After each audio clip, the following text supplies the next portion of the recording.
चलिए बच्चों, बात कर लेते हैं हम लोग रेंसिडिटी के बारे में। ये आपका 10th का 7th लेक्चर और लास्ट खत्म, ये लास्ट है ख़त्म। हर लेक्चर को देखिएगा ना आप तो 20 मिनट ऑन एन एवरेज 20 से कम ही आएगा, तो 7 टू या 140 मतलब 2.5 घंटे के अंदर ये फर्स्ट चैप्टर ख़त्म, और बहुत ही अच्छे से समझाया है, तो आप हर वीडियो के देख सकते हैं अच्छे से। आज लास्ट है रेंसिडिटी, इस टॉपिक को ख़त्म करते ही ये आपका चैप्टर ख़त्म हो जाएगा। लास्ट क्लास में मैंने बताया था, क्या बताया था आपको, कोरोजन। उसमें क्या हो रहा था, मेटल बॉडी आपका एटमॉस्फेयर में रखने से आपका कोरोड हो जा रहा था। यहाँ पे रेंसिडिटी में क्या होगा, जो वहाँ पे मेटल बॉडी के साथ हो रहा था, यहाँ पे फूड आइटम के साथ होगा, आपके खाने के साथ, जो आप खाना बना के रख देते घर में उसके साथ। आप इमेजिन कीजिए, जो आपका आयरन था, लोहा इतना रफ एंड टफ होता है, वो समय के साथ कोरोड हो जा रहा था, तो आपका जो फूड मटेरियल जो खाते हैं आप लोग, रोटी चावल दाल या कोई भी सामान पैक रहता है, तो उसके साथ क्या हाल होगा, वो तो और जल्दी ख़त्म हो जाएगा, वो तो और जल्दी ख़राब हो जाएगा। बस मेटल बॉडी के साथ होता है कोरोजन, और ये फूड आइटम के साथ होता है, तो इसको बोलते हैं रेंसिडिटी। तो चलिए रेंसिडिटी के बारे में बात करते हैं। रेंसिडिटी को डिफाइन कीजिएगा तो क्या होगा, आपके जो फूड मटेरियल में फैट या ऑयल प्रेजेंट होता है, वो आपका एटमॉस्फेयर के साथ ऑक्सीडाइज होता है। जो ऑयल फैट कहाँ प्रेजेंट रहा है, आपका फूड मटेरियल में। फूड में जो ऑयल और फैट जो प्रेजेंट रहते हैं, वो आपका एटमॉस्फेयर के साथ ऑक्सीडाइज होता है, उसी को बोलते हैं हम लोग क्या, रेंसिडिटी। तो चलिए लिखते हैं rancidity. The process by which oil and fat get oxidized present in, कहाँ प्रेजेंट रहता है, फूड मटेरियल में। इसी को बोलते हैं हम लोग रेंसिडिटी। अच्छा, जब ये ऑक्सीडाइज होता है तो उसका टेस्ट और स्मेल कैसा रहता है, वही रहता है, चेंज होता है, थोड़ा ख़राब लगता है ना, मतलब चेंज होता है। Oxidise present in food material result in, क्या होता है, result in change in smell and taste. Smell में और टेस्ट में भी चेंज आ जाता है। जब आपका फैट और ऑयल जो फूड मटेरियल में प्रेजेंट होता है, वो आपका एटमॉस्फेयर के साथ रिएक्शन करने के बाद वो आपका ऑक्सीडाइज होता है और वो ख़राब हो जाता है। ख़राब होता है उसके साथ साथ उसका स्मेल और टेस्ट दोनों ख़राब होता है, इसी को बोलते हैं हम रेंसिडिटी। तो आप खाना बनाएं तो चाहते हैं कि वो थोड़ा ज़्यादा समय तक चले क्या, मतलब चाहेंगे ना कि हाँ बनाएं 2-4 घंटे में ख़राब ना हो। कोई ऑफिस में ड्यूटी जाते हैं तो क्या करते हैं, सुबह में बना लेते हैं, फ्रिज में रख देते हैं, शाम तक खाते हैं। तो फ्रिज में ऐसा क्या होता है, ऐसे नहीं होता है। अगर वो खुले में ऐसे छोड़ के जाए तो वो जल्दी ख़राब हो जाता है। तब इसकी बात कर लेते हैं कि जो खाना बना है उसको बचा के कैसे रखें। रेंसिडिटी आपको समझ में आ गया होगा। कोई भी फूड मटेरियल को अगर आप ओपन में रख दीजिएगा तो वो कुछ मतलब आयरन मेटल बॉडी के साथ कुछ महीने लग रहे थे, यहाँ पे घंटे के हिसाब से बात करें, घंटे में ही ये ख़राब हो जाएगा। 4 घंटे 5 घंटे 6 घंटे। अगर आपका टेम्परेचर गर्मी के दिन में की बात कीजिए, अभी जो जैसा एटमॉस्फेयर का टेम्परेचर अभी है, इसके हिसाब से देखिएगा ना, 5-6 घंटे में फूड आइटम खराब। दाल चावल रोटी कोई बनाइएगा, अगर उसको आप एक जहाँ पे स्टोरेज मतलब एक सब मतलब उसके एक अकॉर्डिंग, उसके रिक्वायरमेंट के अकॉर्डिंग आपने टेम्परेचर प्रेशर नहीं दिया तो वो ख़राब हो जाएगा। ख़राब होने का मतलब क्या, रेंसिडिटी हो जाएगा। वो खराब मतलब ये ऑक्सीडाइज होगा, ऑयल और फैट जो प्रेजेंट होगा उस फूड मटेरियल में वो ऑक्सीडाइज होएगा। हम चाहेंगे कि जो फूड बनाया है वो 4-5 घंटे नहीं, कम से कम बनाया है तो कम से कम 1 या 2 बार खा सके। एक बार तो खा ही लेंगे बनाने से, दोबारा खा सके। तो उसके लिए हम क्या कर सकते हैं, तो इसके भी जब हम कोरोजन के बारे में पढ़े थे, प्रिवेंशन के बारे में पढ़े थे, इसकी भी प्रिवेंशन के बारे में थोड़ा पढ़ लेते हैं, कैसे हम थोड़ा खाना को थोड़ा लॉन्ग टाइम के लिए रख सकते हैं। चलिए प्रिवेंशन के बारे में बात कर लेते हैं। तो पहला प्रिवेंशन, जैसे आप बिस्किट या मिक्सर का जो पैकेट होता है, एक टाइट सील होता है, उसमें आपका एयर नहीं आता है, लेकिन जैसे आपका वो खुल गया और उसको आप फिर से दोबारा टाइट सील में पैक करके नहीं रखे तो आपको ख़राब हो जाएगा, बिस्किट मुलायम हो जाएगा, आप मिक्सर जो रखे वो ख़राब हो जाता है। तो उसके लिए एक मिक्सर आप ऐसा तो नहीं एक बार खा जाते हैं, तो उसका एक जो पैकिंग करने के बाद आता है ना, वो ऐसा पुट वाला आता है, उसको रखिएगा तो वो एयर टाइट कंटेनर होता है। तो हम जब भी कुछ किसी चीज़ को रखेंगे तो एयर टाइट पैक में रखेंगे।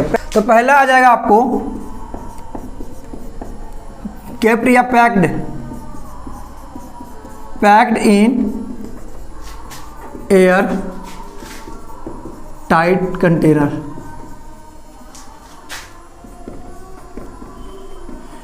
एयर टाइट कंटेनर में हम लोग रखते हैं ताकि वो हमारा ख़राब ना हो।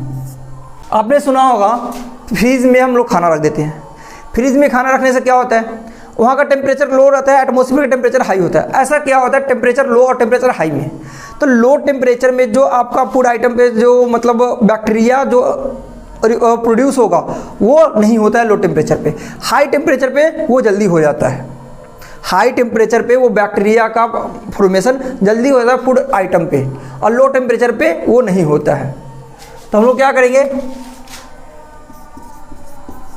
Kept at low temperature. Low temperature मतलब रेफ्रिजरेटर में रख दीजिए।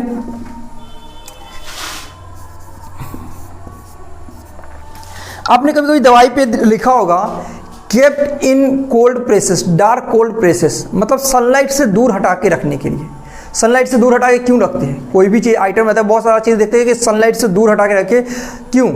क्योंकि आपका जब वो सनलाइट के प्रेजेंट में आता है तो वो भी आपका ख़राब हो जाता है। जब भी कभी कभी दवाई देखेंगे वो डार्क बोतल में रहता है, आप मतलब उसमें लाइट पास बहुत कम होता है, और उसको बोला भी जाता है कि आप इसको डार्क प्लेस में रखिए। चिल्ड्रेन से भी दूर रखा लिखा हुआ रहता है, लेकिन एक पॉइंट ये भी रहता है कि आप उसको सनलाइट से दूर रखिए। क्यों? क्योंकि वो सनलाइट से भी रिएक्शन कर जाता है और आपको खराब हो जाता है। Kept out of sunlight.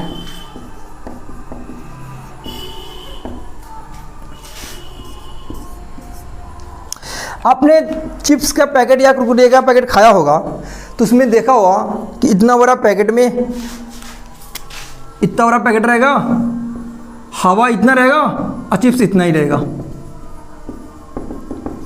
मतलब 75% आपका एयर रहेगा और 25% ही चिप्स रहता है, और या उससे कम भी बोल सकते हैं। मतलब मोर देन 50% एयर और चिप्स कम। ऐसा क्यों? और एयर में होता क्या है, एयर में वहाँ पे होता है नाइट्रोजन। तो क्या नाइट्रोजन है जो चिप्स के साथ रिएक्शन नहीं करेगा? नाइट्रोजन क्यों फिल करते हैं? क्योंकि ऐसा होना चाहिए कि वो अगर जो भी गैस यहाँ पे रहा वो आपका चिप्स या कोई फूड मटेरियल उसके साथ रिएक्शन वो उसको खराब ना करे। तो एक बात जान लीजिए, नाइट्रोजन जो होता है आपको आगे बताया जाएगा, नाइट्रोजन जो होता है आपका इनर्ट होता है, N2 जो होता है इनर्ट होता है, जो कि आपका चिप्स या कोई भी आइटम फूड मटेरियल के साथ रिएक्शन नहीं करेगा। तो हम यहाँ पे नाइट्रोजन गैस फिल करते हैं चिप्स में, कुरकुरे में, ताकि वो आपका सेफ रहे।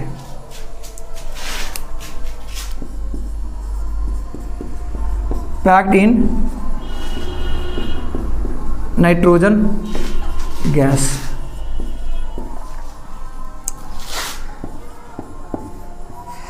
कोई चीज़ ऑक्सीडाइज हो जाता है तो हम क्या करते हैं, उसको उसके अपोजिट चीज़ यूज करते हैं ताकि वो चीज़ रुके। तो ये ऑक्सीडाइज हो रहा है तो इसको क्या हम एंटा ऑक्सीडेंट यूज करते हैं ताकि आपका जो मटेरियल खराब हो रहा है वो ना खराब हो। तो हम लोग क्या करें, यूज करेंगे एंटा ऑक्सीडेंट।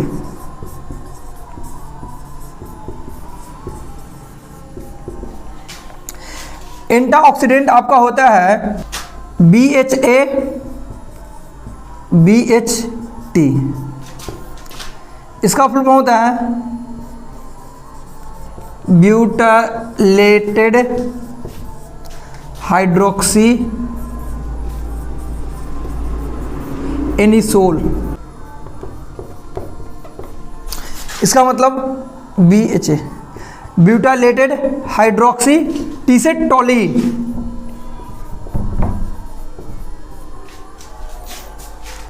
ये था आपका कुछ प्रिकॉशन जो आप फूड मटेरियल के साथ रखेंगे तो आपका वो फूड मटेरियल कुछ लंबे समय तक टिकेगा। एंटीऑक्सीडेंट जो आप यूज़ कर रहे हैं उस फूड आइटम में आप ये मिला दिए तो आपका फूड मटेरियल तो लंबा समय तक टिकेगा।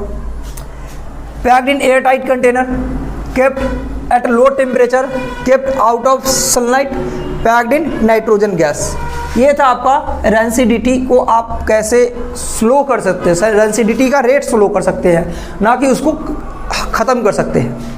रेंसिडिटी आप डिक्रीज कर सकते हैं, ना कि ख़त्म कर। जैसे क्रोजन में आपको क्रोजन को रेट स्लो कर रहे थे, ना कि क्रोजन आप पूरे के तरीके से ख़त्म कर रहे थे, उसी प्रकार आप रेंसिडिटी को डिक्रीज कर सकते हैं। उसका रेट मतलब रिएक्शन होने का रेट, फूड मटेरियल का ख़राब होने का रेट, उसका रेट स्लो कर सकते हैं।